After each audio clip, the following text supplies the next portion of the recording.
எனக்கு கதைக்கக்கூடிய ஒரு 2 பேர் வேணும்.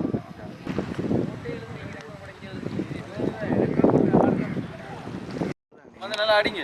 பழமையாக கையோட கொண்டு கையோட விட்டு வர மாதிரி மட்டும்தான் அதையும் பண்ணி வச்சுருக்காங்க.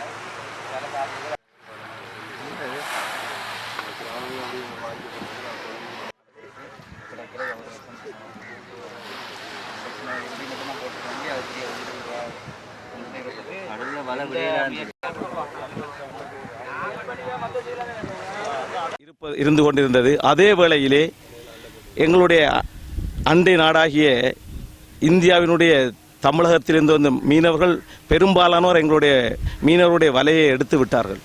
இவர்கள் நேர்முகமாக கண்ணூடாக கண்ட ஒரு காட்சி, உண்மையான சம்பவம் உண்டு. இது இன்று மட்டுமல்ல, பல ஆண்டுகளாக இந்த பிரச்சனை நடந்து கொண்டு வருகின்றது.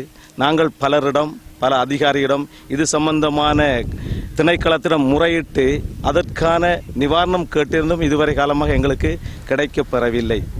இது எங்களுடைய மீனவர்களுக்கு மிகவும் பாதிப்பாகவும் எங்களுடைய வாழ்வாதாரத்தை கொண்டு செல்ல முடியாத நிலையில் மிகவும் துன்பப்படுகிறார்கள். இந்த அவல நிலையை போக்க வேண்டுமானால் அதிகாரிகள், திணைக்களங்கள் எங்களுக்கு இதற்கு நல்ல ஆவணை செய்து தருமாறு எங்களுடைய மீனவர் சார்பாக நாங்கள் கேட்டுக்கொள்கின்றோம்.